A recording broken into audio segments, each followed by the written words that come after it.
தீபா என்கிற ஆக்ட்ரஸ் உன்னிமேரி கிளாமருக்கு சிலுக்கு மாதிரி உடம்ப காட்ட தேவையில்ல, நான் கிளாமர் காட்டணும்னா பாவாடை தாவணியே போதும்னு நிரூபிச்சவங்க தான் ஆக்ட்ரஸ் தீபா என்கிற உன்னிமேரி. இவங்க ஆஸ்கார் நாமினேஷன் படத்துல நடிச்சவங்க. யாருக்காவது தெரியுமா? இன்னைக்கு இவங்க பண்ற வேலையை கேட்டீங்கன்னா அதிர்ச்சி ஆயிடுவீங்க. இன்னைக்கு இவங்களை பத்தி தான் பேச போறோம். வாங்க வீடியோக்குள்ள போலாம். 7 வயசுலயே நவவது அப்படின்ற ஒரு படத்துல குட்டி நடிகை அறிமுகமானவங்க. பக்கா தெலுங்கு முகம், ஆனா இவங்க மலையாளியா. மலையாளத்துல உன்னிமேரின்னு ஒரு டீசென்டான பக்கத்து வீட்டு பொண்ணு இமேஜ், தமிழ் தெலுங்கு மற்றும் கன்னடத்துல தீபான்னு கிளாமர் இமேஜ். இவங்க அழகுக்கு ஹீரோயினாவே நடிக்கலாம். ஆனா இவங்க மலையாளத்துக்கு அப்புறம் அதர் லாங்குவேஜ்ல நடிக்கும் போது லாங்குவேஜ் ப்ராப்ளம்னால கிடைச்ச வாய்ப்பெல்லாம் ஏத்துக்கிட்டு நடிச்சனால இவங்களுக்கு அதிகமா கிளாமர் ரோல் தான் கிடைச்சது. தமிழ்ல கமல்ஹாசனோட அந்தரங்கம் படத்துல தான் ஃபர்ஸ்ட் டைம் இன்ட்ரோடியூஸ் ஆனாங்க.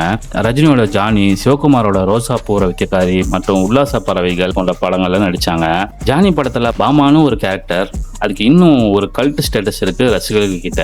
மீண்டும் கோகிலா படத்துல ஜெமினி கணேசனோட மகளான ரேகா தான் நடிக்கதா இருந்தது. சில காட்சிகளும் படமாக்கப்பட்டுச்சு. அப்போ கமல்ஹாசன் வாணி கணபதியை கல்யாணம் பண்ணிட்டாரு. திடீர்னு ஒரு நாள் ஒரு 5 ஸ்டார் ஹோட்டலுக்கு வாணி கணபதி போறாங்க. அங்க ஒரு ரூம்ல கமல்ஹாசனும் ரேகாவும் இருந்ததாகவும், அப்போ அவங்கள பார்த்துட்டு கோபமான வாணி கணபதி பப்ளிக்கா சத்தம் போட்டு கூச்சல் போட்டு பிரச்சனை பண்ண மாதிரி அந்த ஹோட்டல்ல வேலை பார்க்குற ஒரு ஊழியர் சொன்னதா பேப்பர்ல எல்லாம் எழுதி அந்த நியூஸ் ரொம்ப வைரல் ஆச்சு. அதனால ரேகா அந்த படத்துல இருந்து விலகுனாங்க. அவங்க இந்திக்கே போயிட்டாங்க. ரேகாக்கு பதிலாக அந்த கேரக்டர் நடிச்சவங்க தான் தீபா. காமெடிலையும் நல்லா ஸ்கோர் பண்ணிருப்பாங்க. தெலுங்குல கே விஸ்வநாத்தோட சுவாதி முக்கியம் படத்துல இவங்க நடிச்சிருப்பாங்க. அது இந்தியாவோட ஆஸ்கார் என்ட்ரி படம். பெஸ்ட் ஃபாரின் லாங்குவேஜ் கேட்டகரியில இந்த படம் நாமினேட் ஆச்சு. ஆனா ஃபைனல் என்ட்ரிக்கு செலக்ட் ஆகல. இது தெலுங்கு சினிமாவில் மிகவும் பெருமைக்குரிய சாதனையா ஒன்னா பார்க்கப்பட்டுச்சு. இந்த விஷயம் நம்ம தமிழ் ஆடியன்ஸ் யாருக்கும் தெரியாது. 1985 காட்டு ராணி அப்படின்னு ஒரு படத்துல நடிக்கிறாங்க.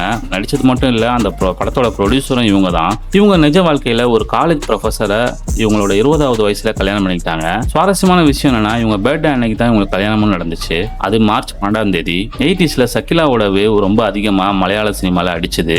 அப்போ சக்கிலாவோட அந்த மாதிரி படங்கள் ரொம்ப பயங்கர வைரலா போயிட்டு இருந்துச்சு. அந்த படத்துக்கு நடுவுல தீபா நடிச்ச பழைய படங்களோட சில காட்சிகளை வெட்டி அந்த படத்தோட சொருவி தீபாவும் அந்த மாதிரி படங்களை நடிச்ச மாதிரி அந்த படத்தை ஓட்டினாங்க. இது ஒரு மிகப்பெரிய பிரச்சனையா அந்த காலத்து சினிமால பார்க்கப்பட்டுச்சு. 1990க்கு அப்புறம் இவங்க சினிமால நடிக்கிறத நிறுத்திக்கிட்டாங்க. இப்போ தீபா என்ன பண்ணிட்டு இருக்காங்கன்னு பாத்தீங்கன்னா அதான் பெரிய ஆச்சரியமே. இப்போ தீபா கிறிஸ்தவ மத பிரச்சார பீரங்கியா மாறி இருக்காங்க. சர்ச்சில் பல பிரார்த்தனை கூட்டங்கள்ல கலந்துகிட்டு ஆன்மீக சொற்பொழிவு பண்ணிக்கிட்டு இருக்காங்களாம். என்னடா எங்கேயோ கேட்ட மாதிரி இருக்குன்னு தானே பாக்குறீங்க. தமிழ்ல மும்தாஜ் இப்போ முழு ஆன்மீகவாதியா மாறிட்டாங்கல்ல, அதே மாதிரி மலையாளத்துல உன்னிமேரி கிறிஸ்தவ போதகரா மாறிட்டு இருக்காங்க. இந்த வீடியோ உங்களுக்கு பிடிச்சிருந்துச்சுன்னா லைக் பண்ணுங்க, ஷேர் பண்ணுங்க, சப்ஸ்கிரைப் பண்ணுங்க. இது உங்க பயோஸ்டார் சேனல். சினிமா மற்றும் சீரியல் நடிகர்களின் சுவாரஸ்யமான பயோடேட்டா. அடுத்த ஒரு சுவாரஸ்யமான வீடியோல சந்திக்கலாம். பாய்.